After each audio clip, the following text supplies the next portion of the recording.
trip once, but that's a different world. And the style is a lot more different. Yeah, like yeah. If you go to like Vietnam, Cambodia, Yeah. Laos, like you still feel like there's a little bit sense of kind of like exotic, unexplored. The nature is left. Yeah. Intact.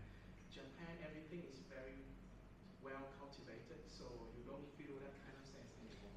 Probably I have no clue. I've never been to the nature in Japan. I mean, Japan has this concentration of population in the cities, and then I think in the mountainside there's basically no one because it's very mountainous. But I'm not an expert.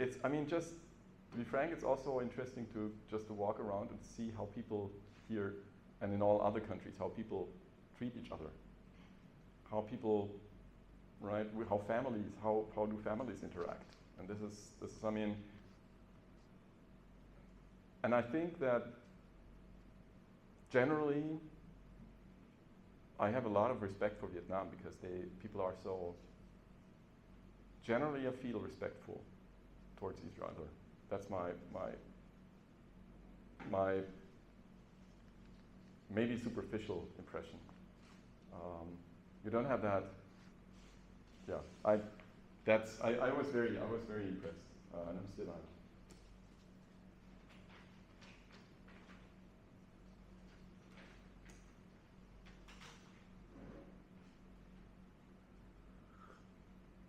And it would be sad if they closed down that zoo because it's a great site. It's in the middle of the city. There's also something. I mean, you have in the middle of that city, you have elephants and crocodiles and hippos. But actually, like if you want, if you've been to the zoo, right, it's not exactly the way it is now compared to like 20 years ago. Yes, that's. So you can get a sense of how Ho Chi Minh City, how the zoo looked like during the 90s. Yep. It's exactly the same. Yeah. Same kind of feeling, same kind of vibe, which is quite nice. But then for us, because why you guys so updated?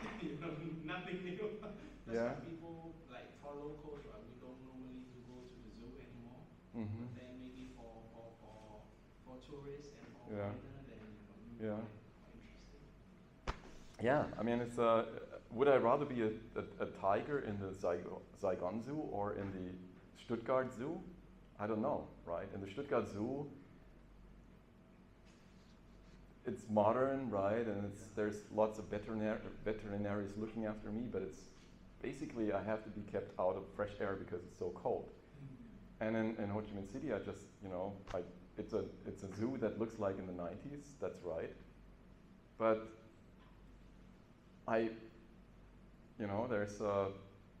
in the natural climate. And that's my, that's what struck me. Also the gigantic crocodile, also the gigantic hippo.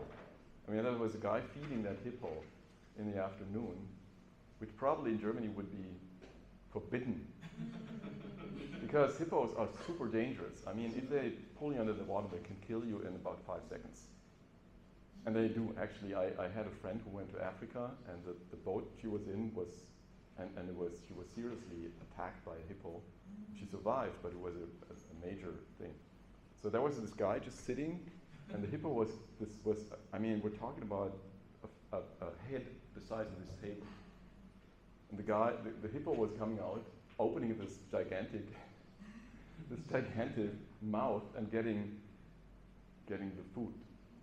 Yeah, I've never seen that before. Because in Germany, people go in, put that stuff, and then they run out again because these animals are so dangerous. And here, there was a guy who didn't seem to have any fear. And the hippo didn't have a reason to attack because, the hippo knew that it was getting all the food from that person. Okay, so let me stop chatting about my impressions. I also should talk about.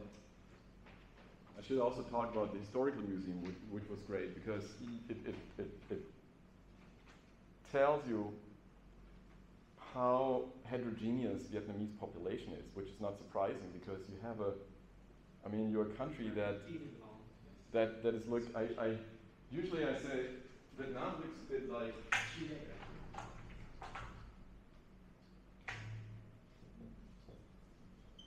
Vietnam looks a bit like an integral sign, right? You have that thing, and then you have that thing, and you have, so this is the south, and Mekong, and then you have the north of Hanoi, or north of Hanoi, and this, in Europe, this would be Finland, this would be northern Italy. You would really go, and I mean, if you compare people from Finland to people from northern Italy, this is a big difference.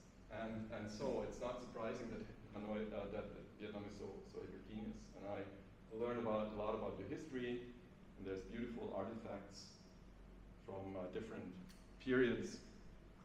So it was a nice thing to see that. Okay, so let me go into international macro, otherwise I'll just chat.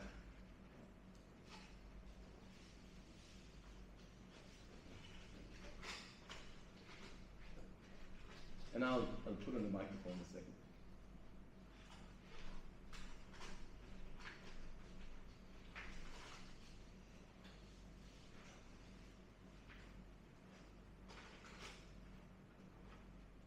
Alrighty. Okay.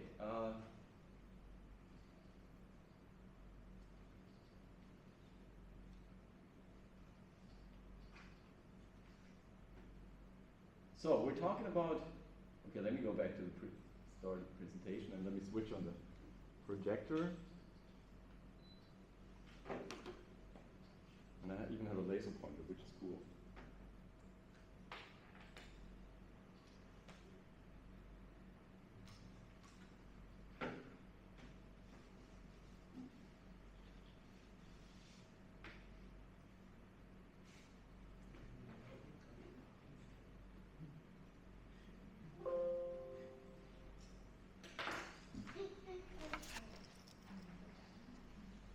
And just one last thing.